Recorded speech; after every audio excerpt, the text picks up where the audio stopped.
Hello everyone, it's Seth, probably better known as Saffron Olive, and it's time for another Instant Deck Tech.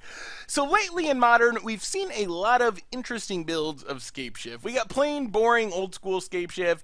We've had the Titan Scapeshift. We even had that crazy plated Geopede step links, like aggro Scapeshift landfall thing.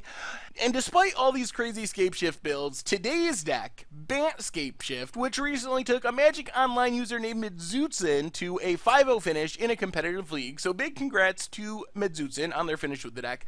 This build might be the most unique one of them all. So a quick reminder before we break it all down, if you enjoy this deck and want to see it made into videos, take a minute, click the like button, the subscribe button, leave a comment, anything you can do to support your deck, because whichever deck is most popular gets a shot at being made into videos next week. So what makes Bant Scapeshift so unique?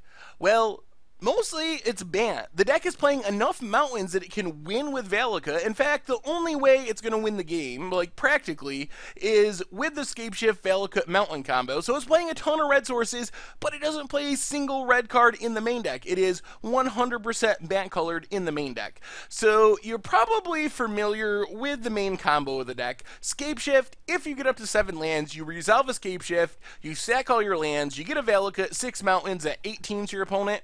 If 18 isn't enough, which a lot of times it is enough because of fetch lands and shock lands, but if it's not enough, you go up to 8 lands, then you deal some amazingly high number of damage with double Valakuts. So that's kind of how the deck wins. It really doesn't have a realistic way of winning without this combo, but the way it plays, why it's building up to the combo, is pretty interesting. And then you have Bring to Light, which is really sweet in the deck. It can be a Scapeshift when you need it to, but one of the problems with Scapeshift is it's really bad when you're not comboing off. You never just want to value Scapeshift. It just doesn't do anything. It pulls lands out of your deck that you want in your deck for the combo. So unless you got 7 or 8 lands and are winning the game, Scapeshift is a mulligan. Bring to Light actually does something in other situations, plus it can also be a Scapeshift when you need it to be. So Bring to Light's a Scapeshift sometimes, other things sometimes. And then of course the deck plays a lot of mountains to be able to win with Valaka. You get 10 mountains at all between the Shocklands, the Cinderglade, and the mountain. First part of this deck doesn't look that weird. Sakura Tribe Elder, Search for Tomorrows are pretty much Scapeshift staples. They're ways to ramp towards that 7 lands or 8 lands you need to win the game. Coiling Oracle, a little less common, really cool in the deck though. Essentially, when it enters a battlefield, it acts sort of like an Elvish Visionary. You draw a card, well, you reveal a card, but essentially you draw a card, but if that card's a land, you put it on the battlefield.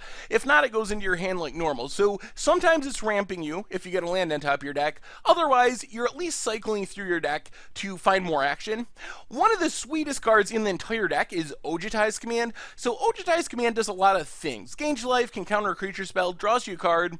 In this deck, though, one thing it can do is be a ramp spell, because you can get back your Sakura Tribe Elder or your Coiling Oracle to get another land onto the battlefield, so you get a ton of value out of Ojutai's Command in this deck. If you're not getting back a Sakura Tribe Elder for more ramp, you can get back a Snapcaster Mage, which can flashback your Search for Tomorrows or Path to Exile or Remand, so you kind of play like this Bant control deck, almost a blue-white control deck, with some ramp elements that's building up into those lands to win with the Valakut kill.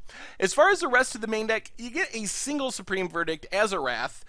The rest of the mana base, you get some fetches. Misty Rainforest can get your Steam Vents, can get your Stomping Ground, can also get your non-mountain lands, and Breeding Pool, Hallowed Fountain, and Temple Garden, and then a few basic lands, Island, Forest, and Plains, so a lot of colors going on in this deck, and then also 2 Hinterland Harbors. As far as the sideboard, we get some interesting packages. So since you're ramping and trying to get a bunch of lands on the battlefield, the deck can sideboard in Dragon Master Outcast, so if you're not going to win with Scapeshift, instead you can start making 5/5 dragons and win that way. If your opponent has a, let's say, Leyline of Sanctity on the battlefield, so you can't target your opponent, Dragon Master Outcast is an answer to that situation because you win with creature damage. You even get Ranger of Eos to tutor up your Dragon Master Outcast. In fact, Dragon Master Outcasts are the only cards that Ranger of Eos can tutor up. So you bring these in together as a package.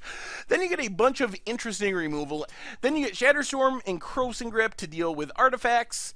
And then some more counter spells, a Dispel, a Swansong, and a Glenolinder Archmage. Obstinate Baloth to help against aggro decks, also good against Liliana. Crumble to Dust as a trump against Tron. And that is Bant Scapeshift. Anyway, that's been our Instant Deck Tech for today. Thank you very much for watching. I hope you enjoyed the video, and I will talk to you soon.